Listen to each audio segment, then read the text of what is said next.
So students, आज हम इस वीडियो में बात करेंगे कि कॉस्ट ऑफ इन्वेस्टमेंट कितने तरीकों से कैलकुलेट की जा सकती है।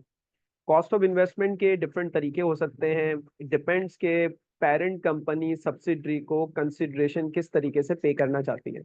पहला तरीका जो सबसे कॉमन और सबसे सिंपल हो सकता है वो है कैश कंसिडरेशन। कैश कंसिडरेशन में क्या होता है, फॉर एग्जांपल हमने 80% शेयर्स किसी सब्सिडरी के एक्वायर किए। अब उसको हम 500,000 की इमीडिएटली या अपफ्रंट पेमेंट करना चाहते हैं। तो पेरेंट अपने पास अपनी इंडिविजुअल बुक्स में एंट्री पास करेगा, इन्वेस्टमेंट को डेबिट करेगा और कैश या बैंक को क्रेडिट कर देगा। दिस इज वेरी सिंपल और इसके लिए किसी कैलकुलेशन की जरूरत नहीं है। प्रॉब्लम वहां आती है जब हमें इसके अलावा ऑल्टरनेट वेज में कॉस्ट ऑफ इन्वेस्टमेंट को बुक करना होता है, रिकॉर्ड करना होता है कंसोलिडेटेड फाइनेंशियल स्टेटमेंट में। Second is share exchange. अब होता ये है कि पेरेंट समटाइम्स कुछ पार्शियल पेमेंट कैश की फॉर्म में कर देता है और कुछ पार्शियल पेमेंट वो कैश की फॉर्म में नहीं करता, बल्कि सब्सिडरी के शेयर होल्डर को ये कहता है कि हम शेयर्स आपस में एक्सचेंज कर लेते हैं। तुम्हारे 2 शेयर्स, 3 शेयर्स या 4 शेयर्स के अगेंस्ट में अपना शेयर तुम्हें दूंगा। तो वो सब्सिडरी के शेयर होल्डर से उसके शेयर्स एक्वायर कर रहा होता है और उसके रिजल्ट में अपने शेयर्स इशू कर रहा होता है सब्सिडरी के शेयर होल्डर्स को। इसे कहा जाता है एक्सचेंज ऑफ शेयर्स। और ये एक बहुत कॉमन सा तरीका है मर्जर्स एंड एक्विजिशन के अंदर। अब अगर पेरेंट कंपनी शेयर एक्सचेंज के जरिए सब्सिडरी को खरीद रही है तो पेरेंट कंपनी अपनी इंडिविजुअल बुक्स में इन्वेस्टमेंट को तो डेबिट करेगी, जैसे पिछली कैश कंसिडरेशन में डेबिट हुआ। लेकिन क्रेडिट अब कैश नहीं होगा, बल्कि जितने शेयर्स इशू किए जाएंगे तो पार वैल्यू पे शेयर कैपिटल को क्रेडिट किया जाएगा। और अगर पार से ज्यादा वैल्यू पे शेयर्स इशू हुए हैं तो प्रीमियम अकाउंट को क्रेडिट कर दिया जाएगा। अब इसकी जो वैल्यूएशन करनी है ना कि इन्वेस्टमेंट की वैल्यू क्या होगी, कैपिटल की वैल्यू क्या होगी, प्रीमियम की वैल्यू क्या होगी, उसको मैंने 3 स्टेप्स में डिवाइड किया है। सबसे पहले हम आइडेंटिफाई करेंगे number of shares acquired by parent company. तो या तो हमें number of shares directly given होंगे या हमें परसेंटेज प्रोवाइड की गई होगी, जैसे 80% shares acquired by parent company, तो हम नंबर ऑफ शेयर्स एक्वायर्ड कर लेंगे। फिर हम एक्सचेंज की जो टर्म्स दी हुई होंगी उससे नंबर्स ऑफ शेयर्स इशूड निकालेंगे। एक्सचेंज की जो टर्म्स गिवन होती है नॉर्मली 1 for 2, 2 for 3, 1 for 3, कोई भी टर्म्स आपको क्वेश्चन में दी जा सकती है। जब हमारे पास नंबर ऑफ शेयर्स इशूड सामने आ जाएंगे तो फिर उसकी बेसिस के ऊपर हम क्या करेंगे, उसकी बेसिस के ऊपर हम वैल्यू ऑफ शेयर्स आइडेंटिफाई करेंगे। And it's very simple.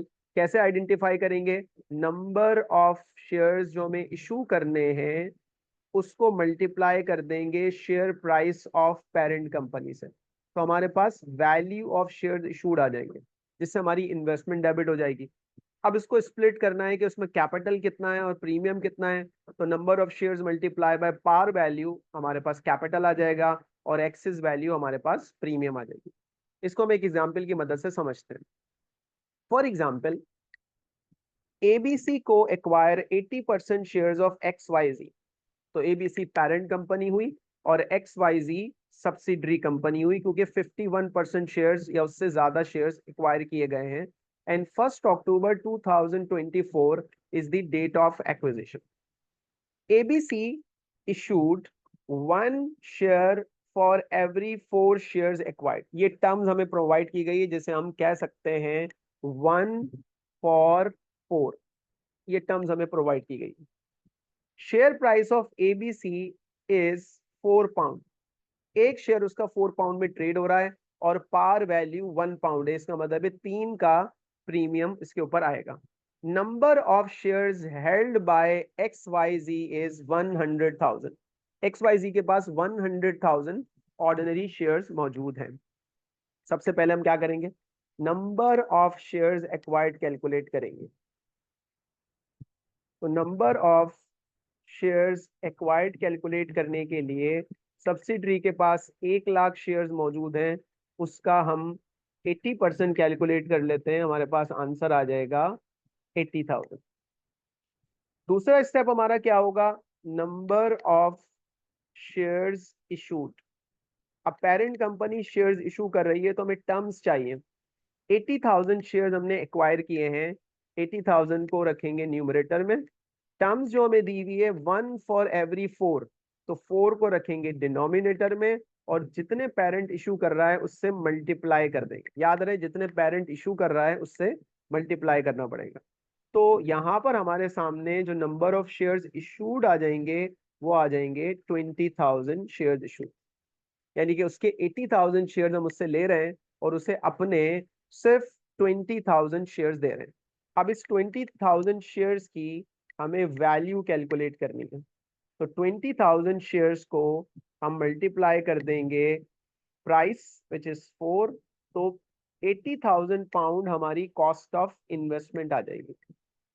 अब अगर हमें एंट्री पास करनी है तो एंट्री पास करने के लिए इसमें share capital, number of shares issued 20,000, उसको मल्टीप्लाई किया 1 पार वैल्यू से, तो कैपिटल क्रेडिट होगा बाय 20,000 और एक्सेस वैल्यू हम डाल देंगे 3 प्रीमियम में, तो 60,000 पाउंड, 20,000 पाउंड कैपिटल, 60,000 पाउंड जो होगा प्रीमियम में चला जाएगा और एंट्री क्या पास होगी, इन्वेस्टमेंट डेबिट बाय